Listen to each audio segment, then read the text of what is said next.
الحمد لله الذي هدانا لهذا وما كنا لنهتدي لولا ان هدانا الله اما بعد. محترم ناظرین، السلام علیکم ورحمۃ اللہ وبرکاتہ. آج آپ حضرات کی خدمت میں نہایت اہم حدیث بیان کی جا رہی ہے جو سننے سے بھی تعلق رکھتی ہے اور اس سے بڑھ کر عمل کرنے سے تعلق رکھتی ہے. حدیث پاک ہے بسم اللہ الرحمن الرحیم. عن انس رضی اللہ عنہ عن رسول اللہ صلی اللہ علیہ وسلم قال يتبع الميت ثلاث أهله وماله وعمله فيرجع اثنان ويبقى واحد يرجع أهله وماله ويبقى عمله متفق عليه. حضرت انس رضی اللہ عنہ سے مروی ہے، فرماتے ہیں کہ نبی اکرم صلی اللہ علیہ وسلم نے ارشاد فرمایا، میت کے ساتھ تین چیزیں جاتی ہے: اہل خانہ، مال اور اس کا عمل. دو چیزیں واپس آ جاتی ہیں، ایک چیز رہ جاتی ہے. اہل خانہ اور مال واپس آ جاتے ہیں، وَيَبْقَى عَمَلُهُ اور اس کا عمل باقی رہتا ہے. یہ روایت امام بخاری اور امام مسلم رحمہ اللہ دونوں نے بیان فرمائی ہے. یہ روایت ہر انسان کو، ہر مسلمان کو خصوصاً ایک یاد دہانی کرا رہی ہے کہ عالم برزخ میں کام آنے والی چیز کون سی ہے، کیا چیز آخر وہاں پر کام آئے گی. تو یہاں پر ایک مثال کے ذریعے سمجھایا کہ آدمی جب مر جاتا ہے، انتقال ہو جاتا ہے، جب اس کو قبر میں اتارا جاتا ہے، تو جب قبر کو لے جایا جاتا ہے تو تین چیزیں وہاں تک جاتی ہے، یعنی قبرستان تک جاتی ہیں. ایک اس کے گھر والے ہیں، دوسرا مال، تیسرا اس کا عمل. اب واپس دو چیزیں آ جاتی ہیں، اس کے گھر والے بھی واپس لوٹتے ہیں، اس کا مال بھی لوٹ جاتا ہے.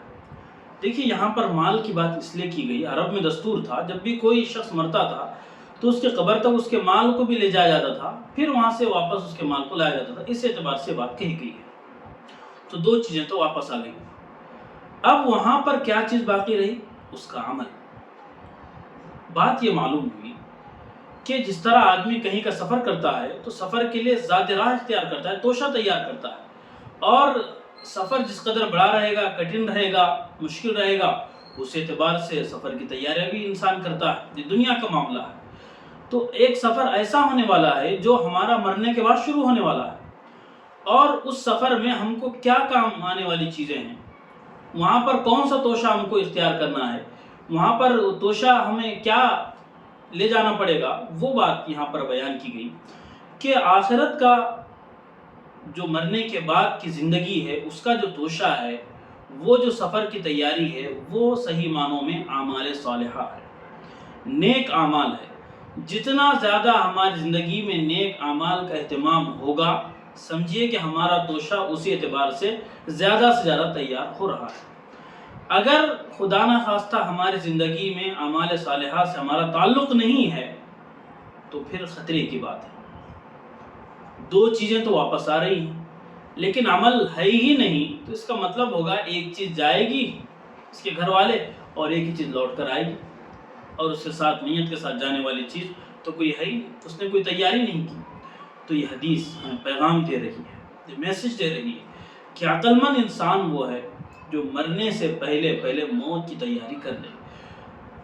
یہ تو حقیقت ہے کہ ہر انسان کو مرنا ہے.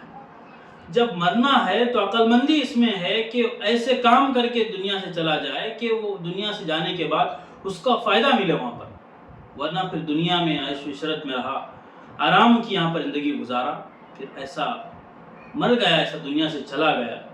دنیا میں تو اس نے آرام کیا، آخرت کی آرام گاہ سے، آخرت کی وہاں پر عیش و عشرت سے محروم رہ جائے گا. اسی لیے حدیث پاک ہم کو یہ بتاتی ہے آخرت میں کام آنے والی چیز، عالم برزخ میں کام آنے والی چیز، قبر میں کام آنے والی چیز، مرنے کے بعد کام آنے والی چیز اگر کوئی ہے تو بس وہ عمل ہے، عمل صالح ہے، نیک عمل ہے. اس کے علاوہ کوئی چیز وہاں پر کام نہیں آئے گی. اللہ جو جنت میں بھیجے گا اپنے فضل سے بھیجے گا، لیکن اللہ کا فضل ہمارے اعمال کی بنیاد پر ہوگا. یہ بات ہمیں معلوم ہونی چاہیے.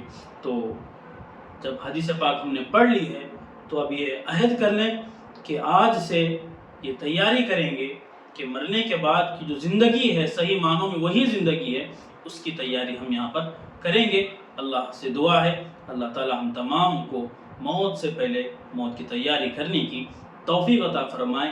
وآخر دعوانا ان الحمد للہ رب العالمین۔